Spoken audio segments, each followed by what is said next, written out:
नमस्कार साथियों, आप देख रहे हैं target with Chandra YouTube channel. मैं हूं चंद्रभान और आज का हमारा टॉपिक है वाइगोत्स्की और पियाजे का जो संज्ञानात्मक विकास का सिद्धांत है, इन दोनों सिद्धांतों में महत्वपूर्ण जो अंतर है वो क्या है। तो जब हम दोनों के अंतर को जानेंगे, डिफरेंस को जानेंगे, तो हमें इन दोनों के जो सिद्धांत हैं वो एकदम स्पष्ट हो जाएंगे।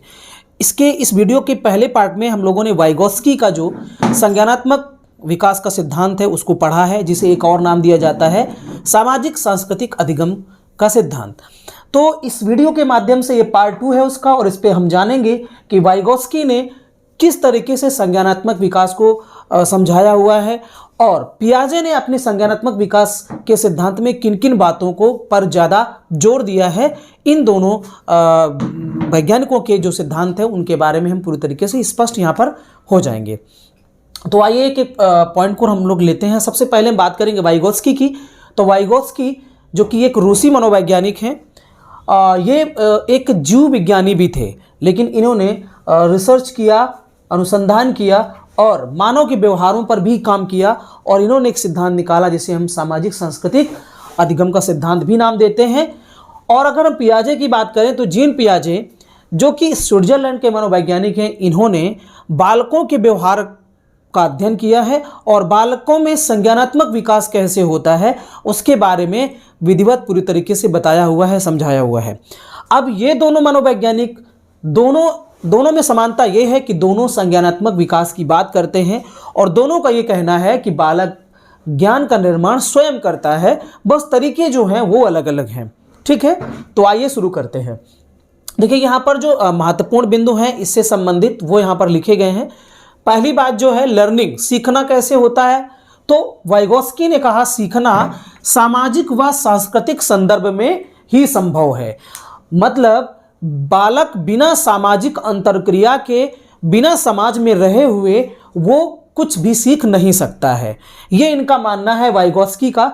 तो अगर हम विकास की बात करेंगे, हम सीखने की बात करेंगे, अधिगम की बात करेंगे, तो बिना समाज के सीखना संभव नहीं है, ये इनका मानना है। ठीक, अगर पियाजे की बात करें तो इन्होंने कहा कि इन्होंने संज्ञानात्मक निर्माणवाद की बात की कि बालक का मस्तिष्क जो है वो एक प्रोसेसिंग की तरह काम करेगा, एक प्रोसेसर की तरह काम करेगा। बालक अपने आप समाज से बहुत सारी सूचनाएं इकट्ठा करेगा और उन सूचनाओं के आधार पर स्वयं वो ज्ञान का निर्माण करेगा। तो बालक स्वयं सीखेगा, समाज का जो योगदान है वो बहुत कम रहेगा। ठीक, तो यहां पर इन्होंने समाज के योगदान को ज्यादा महत्व दिया, जबकि पियाजे ने समाज के योगदान को ना के बराबर महत्व दिया। चूंकि मानव सामाजिक प्राणी है, वो मानव समाज में तो रहेगा ही रहेगा, इसलिए थोड़ा सा महत्व दिया, लेकिन कुछ खास नहीं। इन्होंने कहा कि समाज का बिल्कुल नाम मात्र सिर्फ योगदान है बालक के विकास में, बाकी समाज में रहते हुए ही बालक सब कुछ स्वयं करके सीखता है। जबकि इन्होंने कहा कि बालक समाज में रहेगा, समाज के जो लोग हैं उनसे वो सीखेगा और इस तरीके से उसका अधिगम जो है वो पूरा होता है, संज्ञानात्मक विकास पूरा होता है। इसी तरीके से विकास की बात करें तो वाइगोत्स्की ने कहा कि विकास में अवस्थाओं का कोई महत्व नहीं है। विकास ऐसा नहीं कि किसी अवस्थाओं में ही होगा, कि इस अवस्था में ऐसे होगा, इस अवस्था में ऐसे होगा। इन्होंने इस पर जोर नहीं दिया, लेकिन पियाजे ने विकास में अवस्थाओं पर जोर दिया और इन्होंने 4 अवस्थाओं की बात की है। जिन लोगों ने मेरा वीडियो देखा होगा पियाजे का संज्ञानात्मक विकास का सिद्धांत, जिसका नाम है अवस्थाओं का सिद्धांत, जिसमें संवेदी पेशी अवस्था, इसके बाद जैसे पूर्व संक्रियात्मक अवस्था, मूर्त संक्रियात्मक अवस्था और अमूर्त संक्रियात्मक अवस्था, 4 प्रकार की अवस्थाएं बताई गई हैं और उनमें संक्रियाओं की भी बात की गई है कि कौन कौन सी संक्रिया जो है वो किस अवस्था में प्रभावी रहेगी। तो इन्होंने विकास में जोर दिया, विकास की अवस्थाओं पर जोर दिया कि अवस्थाओं के बिना विकास संभव नहीं है। ज्ञान निर्माण की बात करें तो वाइगोत्स्की ने कहा कि बच्चा दूसरों के साथ कार्य करके ज्ञान निर्माण करता है। यहां तक कि वाइगोत्स्की का एक स्टेटमेंट है, वाइगोत्स्की ने कहा कि हम स्वयं के विकास दूसरों की मदद से करते हैं, बिना दूसरों की मदद से हम अपने स्वयं का विकास नहीं कर सकते हैं। ये किसका मानना है? ये वाइगोत्स्की का मानना है। तो इन्होंने कहा बच्चा जो है वो दूसरों के साथ मिल करके ही अपने ज्ञान का निर्माण करता है, जबकि पियाजे ने कहा नहीं, ऐसा नहीं है। बच्चा स्वयं चिंतन करके ज्ञान का निर्माण करता है, समाज में रह रहा है लेकिन वो स्वयं चिंतन करता है, स्वयं अपने ज्ञान का निर्माण करता है। ये किसका मानना है? पियाजे का मानना है। तो थोड़ा थोड़ा सा डिफरेंस इनके सिद्धांतों में है। अगर हम भाषा की बात करें तो वाइगोत्स्की ने भाषा पर बहुत ज़्यादा फोकस किया। वाइगोत्स्की ने कहा कि भाषा बहुत इंपॉर्टेंट है बालक के संज्ञानात्मक विकास के लिए, और भाषा बच्चे के विचारों को आकार प्रदान करती है। इन्होंने कहा कि भाषा जो है वो बच्चे के विचारों को आकार प्रदान करती है। बच्चा समाज से भाषा लेता है और तब जाकर के वो चिंतन कर पाता है। ठीक है। और इसमें इन्होंने ये भी कहा कि पहले बच्चा समाज से भाषा सीखता है, फिर उसी भाषा से खुद से बात करता है। पहले वो समाज से भाषा लेता है और उस भाषा के माध्यम से खुद से बात करने का मतलब है कि वो चिंतन करना शुरू करता है। तो कह सकते हैं वाइगोत्स्की के अकॉर्डिंग कि वाइगोत्स्की का ये मानना है कि भाषा पहले आएगी और भाषा फिर क्या करेगी? विचारों को आकार देगी, विचारों को एक मूर्त रूप देगी। ये इनका मानना है। ठीक है। अगर पियाजे की बात करें तो पियाजे ने कहा पहले स्व केंद्रित भाषा आती है। बालक सेल्फ टॉक करता है, अपने अंदर से ऐसी विचार उसके अंदर आते हैं और उन विचारों को फिर वो समाज से क्या करता है? भाषा उनको देता है। तो देखिए दोनों में थोड़ा सा डिफरेंस है। डिफरेंस ये है, ये पहले कहते हैं भाषा आती है तब विचार आते हैं, जबकि पियाजे का ये कहना है कि पहले बालक के अंदर विचार आते हैं और फिर वो विचारों को वो मूर्त रूप जो है वो समाज से भाषा लेकर के देता है। ये दोनों डिफरेंस है, यहां पर आपको याद रखना चाहिए। इस तरीके का प्रश्न जो है वो एग्जाम में पूछा भी गया है। ठीक है। तो वाइगोत्स्की का मानना है कि पहले भाषा बाद में विचार, मतलब भाषा जो है वो विचारों को आकार देती है, जबकि यहाँ पियाजे का ये मानना है कि पहले बालक के स्वयं के कुछ विचार आते हैं और इन विचारों को वो क्या करता है कि भाषा से समाज से भाषा सीख करके उनको शब्द देता है। ठीक। तो जो विचार हैं उनको वो क्या करता है? मूर्त रूप कैसे देता है? समाज से भाषा लेकर के, लेकिन पहले विचार आते हैं। ये मानना है पियाजे का। आगे कुछ महत्वपूर्ण बिंदुओं की बात करेंगे। तो महत्वपूर्ण बिंदु क्या है? वाइगोत्स्की ने जेड पीढ़ी का सिद्धांत दिया, जोन ऑफ प्रॉक्सिमल डेवलपमेंट, जिसे निकटतम विकास क्षेत्र या समीपस्थ विकास क्षेत्र भी कहा जाता है। और यह विकास क्षेत्र वो होता है जो बालक के स्वयं सीखने के और सहयोग से सीखने के बीच का भाग होता है, उसे समीपस्थ विकास का क्षेत्र नाम दिया गया है, जोन ऑफ प्रॉक्सिमल डेवलपमेंट। इसका वीडियो मैंने बना रखा है, इसके पार्ट 1 में, आप इसका डिस्क्रिप्शन में आप जाकर के लिंक मिल जाएगा और वहां से जाकर के आप जो वाइगोत्स्की का जो सिद्धांत है वो आप देख सकते हैं। तो इन्होंने स्कैफोल्डिंग की भी बात की। स्कैफोल्डिंग मतलब ढांचा, कि बालक को एक सिर्फ टेम्पररी मदद चाहिए, हल्की सी उसको मदद दे दीजिए, हल्का सा सपोर्ट दे दीजिए और बालक फिर क्या करेगा? स्वयं सीखना शुरू करता है। तो यहाँ स्कैफोल्डिंग की जरूरत पड़ती है और स्कैफोल्डिंग देने वाले लोग MKO कहलाते हैं, मोर नॉलेजेबल अदर, जो अधिक संज्ञान वाले साथी हैं बालक के, जो वयस्क लोग हैं, जो बालक के आसपास रहते हैं, जो बालक को सिखाते हैं। तो ऐसे सारे के सारे लोग माता पिता भी हो सकते हैं, उसके मित्र भी हो सकते हैं, उसके शिक्षक भी हो सकते हैं, जो बालक से संवाद करते हैं। और ये संवाद जो है वो बालक के संज्ञानात्मक विकास में बहुत महत्व रखता है। बिना संवाद और चर्चा के बालक भाषा नहीं सीख पाएगा, उसके शब्द भंडार नहीं बढ़ेंगे, तो वो बोल नहीं पाएगा।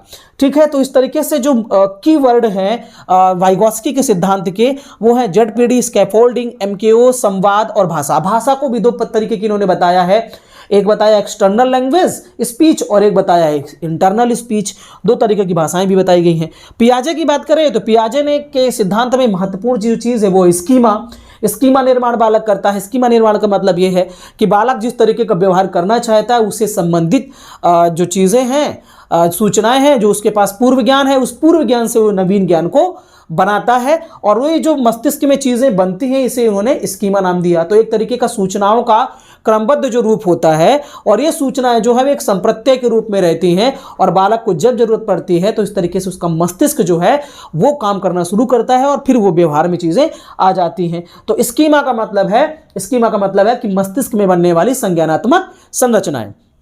इन्होंने ये बताया कि संज्ञानात्मक विकास जो बालक का 4 अवस्थाओं में होता है, जैसा कि मैंने पहले ही अवस्थाओं के बारे में बताया। विभिन्न प्रकार की संक्रियाओं के बारे में बताया कि बालक उक्त अवस्था में ये संक्रिया करेगा। जैसे बालक के संवेदी पेशी अवस्था जो है उसमें बालक क्या करेगा? अनुकरण करके सीखेगा, प्रत्यक्ष चिंतन करता है, विजुअल थिंकिंग करता है ना, और उसके पास वस्तु स्मृति वो करता है। तो ये जो हैं वो संक्रियाएं हैं, अलग अलग अवस्थाओं में अलग अलग संक्रियाएं हैं। तो संक्रियाओं के आधार पर ही इन्होंने अवस्थाओं को बांटा हुआ है। इसके साथ साथ और भी जो है, जैसे स्कीमा निर्माण की बात इन्होंने की कि पहले क्या होगा, अर्जन होगा, फिर समावेशन होगा, समायोजन होगा, तब जाकर के नई परिस्थितियों में संतुलन होगा, डिसइक्विलिब्रियम होगा। ठीक है, इस तरीके से फिर बालक दोबारा अर्जन पे आ जाता है। तो एक स्कीमा निर्माण की जो पूरा सिस्टम है, ज्ञान निर्माण कैसे होता है, उसको इन्होंने समझाया है। तो ये इनके सिद्धांत के कुछ की पॉइंट्स हैं। आगे बात करेंगे कि वाइगोस्की के इस सिद्धांत का शिक्षा में क्या महत्व है। तो देखिए, शिक्षा में महत्व ये है कि बच्चों को माता पिता या शिक्षक, जिनको हम MKO नाम दे रहे हैं, मोर नॉलेजेबल अदर, वो और मित्र क्या करेंगे, साथ मित्रों के साथ, सहयोगियों के साथ, अपने माता पिता के साथ, अपने शिक्षकों के साथ मिल करके वो सहकारी अधिगम करेगा, कोलैबोरेटिव लर्निंग करेगा। तो इस तरीके के उसे अवसर दिए जाएं कि वो सबके साथ मिलजुल करके रहे, तभी उसका विकास होगा, तभी उसका संज्ञानात्मक विकास होगा, तभी उसको अधिगम होगा। तो पीयर लर्निंग की बात है, कोलैबोरेटिव लर्निंग की बात है, दोनों की बात जो है वो वाइगोस्की ने की है कि समूह में होना चाहिए और सहकारी अधिगम होना चाहिए। इसको बढ़ावा दिया जाना चाहिए विद्यालय में। जितना बालक स्वयं आपस में मिलजुल बात करके सीखते हैं, उतना शिक्षक के पढ़ाने से नहीं सीखते हैं। तो इस तरीके से ग्रुप लर्निंग जो है उसको इन्होंने महत्व दिया है। तो इस तरीके का काम हमें करना चाहिए अपनी शिक्षा व्यवस्था में। ये इनके सिद्धांत का शिक्षा में महत्व है। पियाजे की बात करें तो पियाजे ने कहा कि बच्चों को थोड़ा सा व्यक्तिगत सहयोग दे दीजिए आप, उसके बाद बालक स्वयं अपनी दुनिया का निर्माण कर लेगा। आपको ज़्यादा कुछ करने की जरूरत नहीं है। बालक अपनी दुनिया का निर्माण स्वयं करेगा, अपनी दुनिया खुद वो बना लेगा और ज्ञान की खोज वो स्वयं करेगा। तो एक ज्ञान की खोजकर्ता के रूप में वो सामने हमारे आएगा। तो डिस्कवरी लर्निंग की यहाँ पर बात की जाती है। वैसे डिस्कवरी लर्निंग की बात जो है वो और भी कई मनोवैज्ञानिक हैं जिन्होंने की हुई है। ठीक है, तो इस तरीके से शिक्षा में महत्व पियाजे के सिद्धांत का और वाइगोस्की के सिद्धांत का बहुत ज़्यादा है।